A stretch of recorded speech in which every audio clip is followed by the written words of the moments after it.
قرآن کہتا ہے ارسلنا رسلنا بالبینات، ہم نے تمام رسولوں کو اتارا نشانیاں دے کے. جی. ماہم الکتاب والمیزان، ساتھ کتاب دی، ساتھ کیا دیا؟ میزان، ترازو، عدل کرنا. کیوں؟ لیکون الناس بالقسط، تاکہ لوگوں کے درمیان عدل کرو. کوئی اور ذمہ داری نہیں پیغمبروں کی، عدل کی ذمہ داری. عدل کرو تم. آپ خود سوچیں، پیغمبر تو ہارٹ اسٹیٹ کے خلاف آئے. طالوت اور جالوت کی جنگ کیا تھی؟ ظالم بادشاہ کے خلاف کھڑے ہو جاؤ. فرعون اور موسیٰ کی جنگ کیا تھی؟ فرعون ہارٹ اسٹیٹ تھا. فرمایا کیا؟ انہو طغیٰ، جاؤ اس کے پاس جاؤ، بہت بڑا بن بیٹھا ہوا ہے، کیا کرو اس کے پاس جا کے؟ اللہ نے حضرت موسیٰ کو کیا کہا تھا جا کے کہ جاؤ جا کے اس کو کہو تم اللہ کو مانو؟ نہیں. جاؤ اس کو جا کے کہو میں موسیٰ ہوں، فرعون میں رسول ہوں مجھ کو؟ نہیں.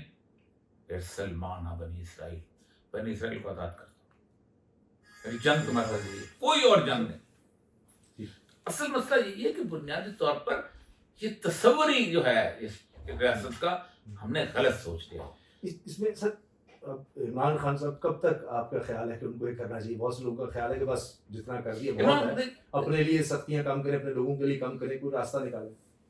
نہیں، عمران خان تو نہیں راستہ نکالے گا. اچھا. لوگ راستہ چھوڑ دیں تو چھوڑ دیں، چھوڑ جاتے رہیں، ایسی کون سی بات ہے؟ آپ سے کس نے کہا کہ عمران خان جیسے لوگ آئے تو لوگ دو طریقہ کی قومیں ہوتی ہیں. ایک ہوتی ہے کہ اس کو یاد کر کے اس کے ساتھ چلتے ہیں لوگ، ایک ہوتے ہیں کہ عمران خان تاریخ کا حصہ بن جاتا ہے لیکن تاریخ کا بہت روشن حصہ بن جاتا ہے. عمران خان کے قد کو اب کراس نہیں کیا جا سکتا، گرچہ بہت بڑی بات ہو جائے گی، لیکن پاکستان کے قیام سے لے کے اب تک، قائد اعظم محمد علی جناح سے لے کے اب تک، لوگوں کے دلوں کے اندر زندہ رہنے اور گھر کرنے کے حساب سے عمران خان کا کوئی مقابلہ نہیں. عمران خان کی مقبولیت، عمران خان کی سب اس نے اپنا کردار ادا کر دیا. اب اس کو زندگی میں آپ اس کی زندگی ختم کر دیں، اس کی زندگی لے لیں، اس کو کسی بھی جگہ پہ، اس کو کال کوٹری کے اندر. آپ سوچیں کہ کیسے کیسے لوگ ہیں کہ جو جیل میں مارے. گلیلیو جیل میں مارا گیا تھا، چلو مسلمانوں کی بات نہیں کرتے. امام ابو حنیفہ جیل میں مارے گئے تھے، کوئی نہیں سب پیچھے چلنے والا. آج اس برے صغیر پاکستان میں کس کی فقہ چلتی ہے؟ امام ابو حنیفہ. پوری کے پورے افغانستان میں کس کی فقہ چلتی ہے؟ امام ابو حنیفہ. جیل میں مارے گئے تھے. تو یہ تو کوئی تصور نہیں ہے. باقی چھوڑ، نیلسن منڈیلا جیل میں رہا 27 سال تک. جب انہوں نے فیصلہ کیا کہ اب ہم نے سارا سونا مونا لے لیا ہے، اپنے پورا ساؤتھ افریقہ خالی کر دیا، اس کو باہر نکال. اب مجھے کسی نے سے پوچھا کسی پوڈ کاسٹ کے اندر کہ جی ہمیں نا نیلسن منڈیلا نے جو آیا تھا تو اس نے آ کے نا تو وہ کیا تھا ریکنسلیشن، تو اب ریکنسلیشن ہونی چاہیے. بالکل ہونی چاہیے، لیکن اس کے لیے پہلے نیلسن منڈیلا کو ماننا پڑے گا. مانو گے تو ہوگی نا، ویسے نہیں ہوتی. ٹھیک، یہ تو نہیں ہوتا کہ وہ تو نہیں مانے میں بیٹھ کے ریکنسلیشن نہیں ہے. چونکہ آپ نے پہلے جو جملے کہے وہ یہ تھا کہ جب طنز و مزاح بھی برداشت نہ ہو تو وقت وہ آ جاتا ہے. تو موجودہ نظام کتنا عرصہ سسٹین کر سکتا ہے؟ نہیں. آپ سوچ لیں، یہ جس کو پکڑا گیا ہے، اس کو یہ کیا نام تھا، پکڑا گیا نا طنز و مزاح برداشت. اور مقصود سب سے پوچھے تھے بھی جا کے کہ کیا بیت رہی پوچھیں. تو وہ زوال ہوتا ہے اس نظام کا جب آپ مزاح کے اندر، کیونکہ مزاح ایسی چیز ہوتی ہے جس کے اندر آپ سچائی جو ہے اس کو شوگر کوٹڈ اور آپ بندہ ریئلائز بھی کر لیتا. ہمارے شادیوں کے اندر جو مراسی ہوتے تھے پولیٹیکل سٹائر کرتے تھے. آپ کو پتہ ہے جتنی بھی شادیاں ہوتی تھیں وہ پولیٹیکل سٹائر پہ چلتی تھی. اتنی شاندار باتیں ملتی تھیں ان شادیوں کے اندر. ختم ہو گئے. آپ پولیٹیکل سٹائر کر کے دکھاؤ. اور یہ سب اب تو لگتا ہے کہ بہت سے لوگ کہتے ہیں کہ 26 آئینی ترمیم پہلے کبھی ایسا نہیں دیکھا گیا. ایگزیکٹو کے پاس کسی دور میں جوڈیشری اس طرح نہیں رہی جس طرح آج ہے. ہر سطح پر کنٹرول نظر آتا ہے. اس وقت جو حکومت ہے نون لیگ کی، وہ بالکل وہ کہتے ہیں جی زبردست ساتھ چل رہے ہیں، جو کوئی مسئلہ ہی کسی طور پر ہے ہی نہیں. بظاہر کہتے ہیں اکانومی بھی ہم نے اسٹیبل کر لی ہے، دعویٰ یہ ہے، باقی نیچے تو حالات کے سامنے ہے. فیصلہ کہ جب ہم کسی بستی کے ملا بڑے لوگوں پر عذاب نازل کرنا لگتے ہیں تو ہم ان کے اندر تمام چیزوں کا اضافہ کر دیتے ہیں. ان کی دولت میں بھی اضافہ کر دیتے ہیں، ان کی طاقت میں بھی اضافہ کرتے ہیں، ان کی قوت میں بھی اضافہ کرتے ہیں. مترفی کا لفظ. اور وہ خشائش لوگوں کو حکم دیتے ہیں ہماری نافرمانیاں کرو. کتنے بدقسمت لوگ ہوں گے جن کو اللہ حکم دے کہ ان کی نافرمانیاں کرو. پھر اللہ کہتا ہے کہ اس وقت پکڑتے ہیں کہ جب ان کو گمان بھی نہیں ہوتا کہ ہم پکڑے جائیں. پھر اللہ کہتا ہے مرنا تدبیرہ، مددگار تک نہیں چھوڑتے ہم ان کا. ان کو ان کے ساتھ دینے کوئی نہیں آتا. اب کیا سمجھتے ہیں کہ پورے پاکستان میں اس 2 سالوں میں جو کچھ ہوا ہے اس کے اندر 2 چیزیں قرآن کی بڑی اہم ہیں. امن یجیب دو، کون ہے جو مستر دلوں کی دعائیں سنتا ہے؟ مستر دل تھے. اگر آپ کی آنکھیں بند ہیں تو آپ جو مرضی کہیں. میں نے ان لوگوں کو اس جیل کے اندر وہ جو 7 لوگ تھے جو 10-15 یہاں گرفتار ہوئے تھے، جن میں 600-700 یہاں پر تھے، انہوں نے جس طرح کے 1.5 سال جیل کاٹی ہے، باقی سب کو ختم، مائیں بہنیں عورتیں. باقی دوسری مسئلہ یہ ہے کہ اللہ نے ایک اور فیصلہ کیا ہوا دنیا کے اندر، دنیا کے نظام کو چلانے کا. ایک قرآن پاک کی آیت ہے جس کا صرف ایک حصہ آپ پڑھتے ہیں، باقی اوپر نیچے نہیں پڑھتے. وہ شروع ہوتے لہو معقبات، ایک زمانہ تم پہ آتا ہے، تمہارے آگے پیچھے دونوں ہم تمہارے لیے حفاظت نگاہ مقرر کرتے ہیں. ظاہر بات ہے اللہ تعالیٰ جس وقت آپ اس کی مانتے ہیں تو اللہ تعالیٰ آپ کی بات کرتے ہیں. پھر آپ کو وقت گزر جاتا ہے، پھر اللہ کہتا ہے کہ ان اللہ لا یغیر ما بقوم حتی یغیروا ما بانفسہم. ہم تمہاری حالت بدل دیتے ہیں اس وقت جب تم خود بدلنا چاہتے ہو. حالت بدلتا ہے. سبحان. میں نے 5 الیکشن کروائے ہیں. 8 فروری میں پاکستان کی قوم نے اللہ کو بتا دیا ہے کہ ہم اپنی حالت بدلنا چاہتے ہیں. ہم یہ بوسیدہ لباس اتارنا چاہتے ہیں. ہم اس بوسیدہ سسٹم کو نہیں چاہتے. اب یہ اللہ کے اوپر فیصلہ ہے کہ وہ آج بدلتا ہے، کل بدلتا ہے، پرسوں. میرا توکل کہتا ہے اللہ کا فیصلہ ہے کہ میں نے بدلنا ہے. اور پھر اللہ کہتا ہے کہ اگر تم کو نہیں بدلنا چاہتے تو پھر اللہ کہتا ہے پھر میں تباہ و برباد کر دیتا ہوں. ولا مرد لہو، پھر میں ان کو مستقل ختم کر دیتا ہوں. ہماری حالت وہ نہیں ہے.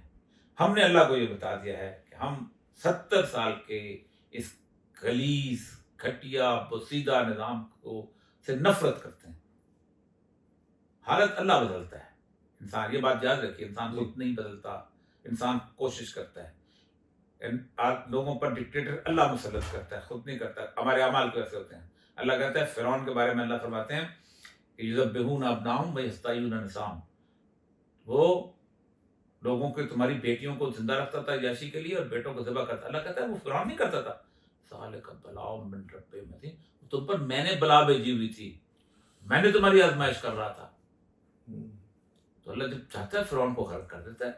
ہاں آپ ایک دفعہ اللہ کو پکاریں اور بحثیت مجموعی پکاریں. وہ بحثیت مجموعی یہ قوم بہت دفعہ پکار چکی ہے. میں صحیح کہتا ہوں. یہ جو مشکل وقت آتے ہیں زندگی میں، آپ پر بھی آئے، ہمارے بہت سے لوگ ایسے ہیں جو ستائش کرتے ہیں. اب تو ایوارڈ بڑے مل رہے ہیں، تو آپ کو کبھی خواہش نہیں ہوئی کہ اتنی مشکل زندگی ضرور گزارنی ہے، لکھیں ان کی ستائش میں ہر وقت لڑائی کیوں ساری زندگی لڑی طاقت کے ساتھ، کیوں ایسا کیا؟ 2008 میں میں سیکرٹری انفارمیشن تھا تو میں اس کمیٹی کا رکن تھا جو ایوارڈ دیتی ہے. چونکہ میں صحافی تھا تو یار دوست بڑے مزے کے لوگ ہوتے، تو انہیں 12 صحافیوں کو ایوارڈ دینے کے لیے ریکمینڈ کیا تھا جب میرا نام بھی تھا. تو اس میں عباس اطہر صاحب کا میں نے نام نکال لیا تھا. میں نے کہا ان کو اس لیے دے دی کہ شاعر بہت اچھے ہیں، ورنہ کسی صحافی کو ایوارڈ نہیں دینا چاہیے. اچھا ٹھیک. انہوں نے پھر رسم سے میں نے مستقل پابندی لگائی اور میں نے کہا مستقل ہی گیا. وہ ٹھیک ہے، اچھی بات ہے، مجھے کوئی ضرورت نہیں. دیکھیں مسئلہ سارا یہ ہے کہ زندگی کے اندر کتنے لوگ ہیں کہ جنہوں نے نشان پاکستان اور ستارہ امتیاز اور فلانی کیا اور کیا. تو آپ ان کو میرے ساتھ کس دن انارکلی لے جائیں، ان کو میرے ساتھ کس دن لبرٹی لے جائیں، راجہ بازار لے جائیں، کسی لے جائیں جن جنہوں کو ملے تو کوئی جانتا بھی نہیں. یہ ٹیسٹ ٹھیک. Simple C test. تو یہ لوگوں کی جو پذیرائی ہے کہ آپ کو ڈرائیو کرتی ہے اللہ مشکلات تعالیٰ جو دلوں کو فتح کر لے وہی. ہم نے تو دیکھا ہے آپ کو اللہ تعالیٰ نے بڑی صلاحیت دی ہے، اللہ کا بڑا کرم ہے. اللہ یعنی اس سے بہت نیچے لوگ جو ہیں انہوں نے بڑی آسائشیں آپ کے یہاں کتابیں ہیں، ٹھیک ہے، آپ کا گھر اچھا ہے، لیکن میں نے جو لائف اسٹائل ان لوگوں کا دیکھا ہے، کبھی نہیں چاہا کہ بڑا ہو سکتا ہے لائف دیکھیے اسٹائل، دو بڑا چیزیں میں کچھ آپ کو حاصل بتاؤں، ہو سکتا ہے۔ آپ آپٹ کر سکتے ہیں، میں سول سروس میں رہا ہوں، اور اس ڈپارٹمنٹ جو پاکستان ایڈمنسٹریٹو جو پہلے ڈی ایم جی ہوتا تھا اس کا، لیکن جب میں ریٹائر ہوا تو میرے پاس نہ ذاتی گاڑی تھی نہ میرے پاس ذاتی گھر تھا، اور اس کے بعد یہ گھر میں نے پھر پینشن کے پیسے آئے، کچھ اس وقت پتہ ہے کہ صحافیوں پہ اس وقت کرم بہت تھا، پیسے بہت ملتے تھے اینکر پرسنوں کو، تو مجھے اتنے زیادہ نہیں ملتے تھے، اتنے ملتے تھے کہ میں اچھا سا گھر بنا لوں۔ تو اب سول سروس میں جو ان کو تعیش ہوتی ہے نا وہ ناجائز ہوتی ہے، کوئی بھی فیڈرل سیکٹری ہو، صوبائی سیکٹری ہو، اس کے گھر پہ جو ملازم ہوتے ہیں وہ سرکاری نہیں ہوتے، وہ فراڈ ہوتا ہے۔ انہوں نے ملازم رکھے ہوتے ہیں دفتر میں، ان کو وہاں لائے ہوتے ہیں، دفتر کے کھاتے میں ہوتے ہیں، گھر پہ ایک ہی ارتھری لاس ملتا ہے جو کہ 20 گریڈ کے بعد اور ملتا ہے۔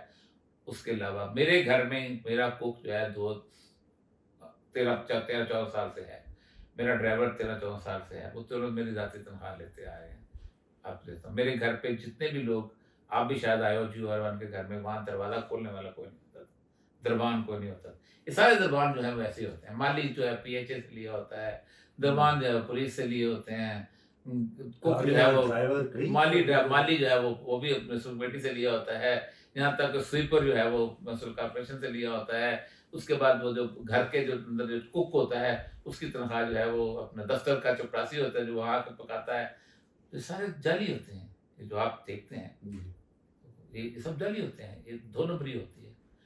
تو میں نے شروع سے سیکھ لیا تھا کہ جو بھی کرنا ہے، ٹی وی میں ڈرامے لکھنے ہیں یا کچھ کرنا، کہیں اور سے نوکری پیسے مل جاتا ہے، اللہ تعالیٰ ویسے مل جاتا ہے، ویسے بھی میں اور میری بیوی دونوں she was assistant professor, retire ہوئی ہیں یونیورسٹی میں آگے 25 سال بعد نہیں کنٹینیو کیا، ہم دونوں کی تنخواہ کافی ہوتی ہے، تو زندگی اچھی گزر گئی۔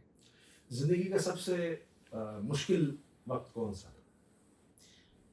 میرا خیال ہے کہ مجھے کوئی مشکل وقت ایسا نظر نہیں آیا، یہ بھی جیل بھی مجھے کوئی ایسی مشکل اب نہیں نظر آتی، وہ بس رنج سے ہوگر ہوا انسان تو مٹ جاتا ہے، رنج والی بات ہے۔ ویسے بھی جیل بہت کچھ سکھاتی ہے آپ کو، پوری زندگی کو آپ ریویو کرتے ہیں، آپ کا اللہ کے ساتھ رشتہ بڑا کمال کا ہوتا ہے، اور آپ سب سے بڑی بات یہ ہے کہ میں جس مقدمے میں جیل میں گیا ہوں وہ تو میرے لیے آخرت کے لیے ایک راستہ بن گیا ہے۔ مجھے انہوں نے مبارک ثانی کے ختم نبوت کے قادیانی والے مقدمے میں، حالانکہ میرے لوار میں مقدمے بن سکتے تھے، اس لیے میں نے جو نعت لکھی ہے کہ وہ اس کے اندر جو ایک شعر ہے کہ میرا نصیب کہ اس راہ کا اسیر ہوا کہ جس کی گرد یمامہ کی لشکر آ رہی۔ سبحان اللہ۔ تو اللہ تعالیٰ بس یہ میرا تمنا نہیں ہے مجھے کہ ختم نبوت کے معاملے میں چلا، اور میں اس پورے مقدمے میں یہ بھی کمال دیکھیں کہ اس پورے اس مبارک ثانی کیس کے سارے قادیانی ایشو کے اندر باقی سب جلوس ناتے، میں اکیلا تھا جس نے 3 ماہ جیل کاٹی پورے پاکستان۔ خوشی سب سے زیادہ کب ہوئی زندگی میں، خوشی کا لمحہ؟ اچھا ہے، بس خوشی بس مستقل میں خوش رہا ہوں، میں کبھی بھی ایسی صورتحال نہیں رہی، وہ ایک غم میں بھی لذت ملتی ہے، مطلب یہ کبھی نہیں کہتا کہ مجھے کب زیادہ خوشی ہوئی کیسے خوشی ہوئی، لیکن کچھ ایسی بہت سی داخلی کیفیات ہوتی ہیں جس میں آپ خوش ہوتے ہیں۔ ابھی کچھ ہوتا ہے کہ آپ سیٹل کر کے یہ زندگی کا میرا مقصد ہے یا یہ چیز میں اچیو کرنا چاہتا ہوں؟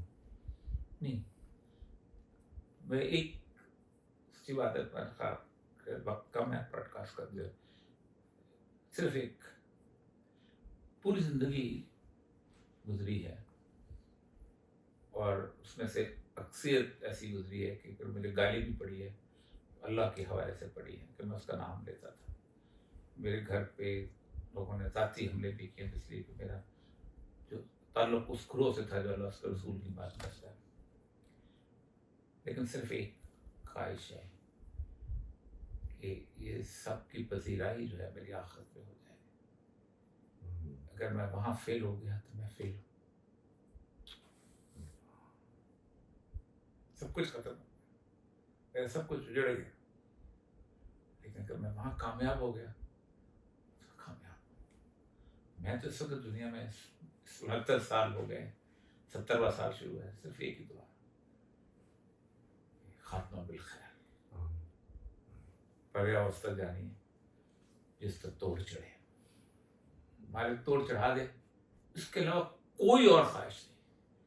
صرف میں آپ سے عرض کروں کہ طویل عرصے سے, طویل عرصے, ابھی تو پہلے شروع میں نہیں مانگی, لیکن طویل عرصے سے میں نے صرف اور صرف آخرت کی دعا مانگی. میں نے دنیا کی کوئی دعا مانگی نہیں, میں جیل کے اندر بھی نہیں مانگی, رہائی کی بھی نہیں مانگی.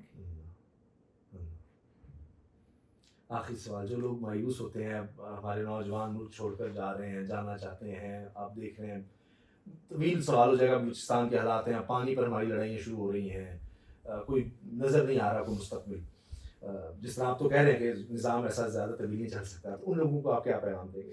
دیکھیے میں تو اس چیز کا قائل ہوں کہ رسول اللہ صلی اللہ علیہ وسلم کے حدیث میں بھی اور قرآن پاک جو ہے وہ آپ کو کہیں جانے کی پوری اجازت دیتا ہے. یہ جو مادر وطن کا تصور ہے نا, یہ اسلام میں نہیں ہے, یہ دنیا میں بھی کہیں نہیں ہے. اقبال کہتے ہیں ان تازہ خداؤں میں بڑا سب سے وطن ہے, جو پیرہن اس کا ہے اور مذہب کا کفن ہے. یہ زمین جس دن جانور کو گھاس نہیں دیتی تھی نا, اور انسان کو پینے کا پانی نہیں دیتی تھی نا, تو لوگ اس ماں پہ لعنت بھیجتے تھے اور کسی دوسرے کی ماں کو جا کے پتہ کرتے تھے. اتنا کمزور اور بودا رشتہ ہے. قرآن پاک میں یہ آتا ہے کہ جب لوگ کہیں گے نا, بہانہ کریں گے کہ اللہ ہم وہاں پر تیری صحیح بندگی نہیں کر سکے کیونکہ حالات ٹھیک نہیں تھے, تو اللہ خود جواب نہیں دے گا. فرشتے کہیں گے کہ اللہ کی زمین وسیع نہیں تھی, جس دین کے اندر والذین ہاجروا وجاہدوا, وہ لوگ جو اللہ کے راستے میں ہجرت کرتے ہیں پھر جہاد کرتے ہیں. جہاد بعد میں آتا ہے, ہجرت پہلے آتی ہے. تو واپس بھی آیا جا سکتا ہے, دنیا پوری ہجرت ہوتی ہے. وہ جو اس کا شعر ہے غرض کا کہ شکم کی آگ لیے پھر رہی ہے شہر بشہر, سگے زمانہ ہے ہم کیا, ہمیں ہماری ہجرت کیا. اس ملک سے 1,10,00,000 لوگ پیٹ کی آگ بجھانے کے لیے ہجرت کر چکے ہیں. اگر 10 لاکھ لوگ نظریے کے لیے, اخلاق کے لیے, اقدار کے لیے, آزادی کے لیے, حریت کے لیے اور انصاف کے لیے ہجرت کریں گے تو اس ملک کی عزت اور وقار میں اضافہ ہوگا. آپ تو یہاں مقابلہ کر رہے ہیں. میں جا نہیں سکتا ہوں, مجھے تو 35 ملکوں میں ہوں جہاں میرے بچے چلے گئے اپنے اپنے حساب سے چلے گئے, لیکن میں ہوں. ایک تو یہ ہے کہ میں مجھے کوئی پناہ نہیں دے گا. 35 ملک مجھے سمجھتے ہیں کہ بہت خطرناک آدمی ہوں. امریکہ مجھے نہیں آنے دیتا, امریکہ میں مجھے انہوں نے نہیں چڑھنے دیا. میری بیوی تک کو انہوں نے آف لوڈ کر دیا. یورپی یونین مجھے نہیں دیتی, ویزا نہیں دیتی, انگلینڈ نہیں دیتا, آسٹریلیا نے 10 مہینے سے لے کر رکھا. مجھے لوگ بلاتے ہیں لیکن میرے لیے ویزا نہیں ارینج کر سکتے. ٹھیک ہے, کوئی ایسا مسئلہ نہیں. اس کائنات میں ایسا ہے جس جگہ رزق اللہ تعالیٰ جس سے چاہے گا میرے لیے سارے دروازے کھول دے گا, یہ روک نہیں سکیں گے. جو ملک نریندر مودی پہ پابندی لگا کے, اس کا تو کوئی خدا اس طرح کا نہیں ہے نا, اس کو نہیں روک سکے. جو کہ بچر تھا, اس کا جو قاتل تھا, جو اتنے ویک ہیں معاشرت, وہ میرے جیسے بندے جس نے کبھی کو قتل بھی نہیں کیا, کبھی کسی کو, وہ اس کو کیسے روک سکے جب اللہ چاہے. اور یہ سب بڑی عنایت, بہت شکریہ آپ نے سبق دیا. انشاءاللہ آگے بھی, لیکن کافی دنوں کے بعد پھر دوبارہ کریں گے. بڑی اجازت دیجیے, اللہ حافظ.